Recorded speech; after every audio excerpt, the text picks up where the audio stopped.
રાજકોટમાં ભાજપની ટિકિટ વેચણીને લઈ ઘટનાએ રાજકીય ચર્ચાઓએ વેગ આપ્યો છે। ઓબીસી સમાજમાંથી ટિકિટ ન મળતા મહિલા કાર્યકર પ્રજ્ઞા પીઠડિયા જાહેર મંચ પર ભાવુક થઈ ગયા હતા। રાજકોટમાં ભાજપ પ્રદેશ પ્રમુખ જગદીશ વિશ્વકર્માની હાજરીમાં મહિલા કાર્યકર પોતાની લાગણીઓ વ્યક્ત કરતી જોવા મળ્યા હતા। ઘટનાનો વિડીયો પણ સોશિયલ મીડિયા પર વાયરલ થઈ રહ્યો છે, જેમાં તેઓ નિરાશા અને વ્યથા વ્યક્ત કરી રહ્યા છે। પ્રજ્ઞા પીઠડિયા છેલ્લા 10 થી 12 વર્ષની ભાજપ સાથે જોડાયેલા છે અને પાર્ટી માટે સક્રિય રીતે કામ કરી રહ્યા છે। ઓબીસી સમાજમાંથી તેઓએ ટિકિટ માટે દાવેદારી નોંધાવી હતી, પરંતુ અંતિમ યાદીમાં તેનું નામ ન આવતા તેઓ નિરાશ થયા છે।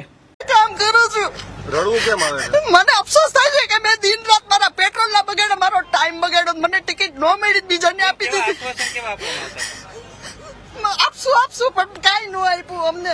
કાર્યકર્તા નથી એને ટિકિટ મળે છે, જે છે એને કાંઈ કાંઈ નથી નથી મળતું। કાર્યકર્તા આજે જૂના અમે અમારી જાત મહેનત ઘસી લોહી પાડી રેડી 12 વાગે આવો, 2 વાગે આવો, 9 વાગે રાતના ગમે ત્યારે અમે જાય છે, અમને ટિકિટ ન મળી। કાંઈ નહીં, હવે શું અમે સોસાયટીના એટલા કામ કરી છે। કોરોના કાળમાં એટલા ઘરે ઘરે જઈને અંકિત આપી છે, માસ્ક આપ્યા છે।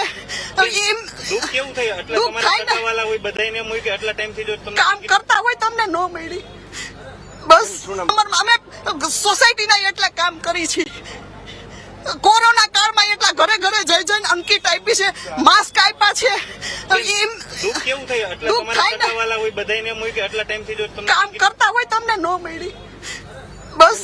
સ્થળ પર હાજર ધારાસભ્ય દ્વારા સમગ્ર મામલો થાળે પાડવાનો પ્રયાસ કરવામાં આવ્યો હતો। પક્ષની અંદર અસંતોષ ન વધે તે માટે નેતાઓને સમજાવટ કરવાનો પ્રયાસ કર્યો હોવાનું સૂત્રએ જણાવે છે। આ ઘટનાએ સ્થાનિક રાજકારણમાં ઓબીસી પ્રતિનિધિત્વ અને ટિકિટ વેચણીને લઈ પ્રશ્નો ઉભા કર્યા છે।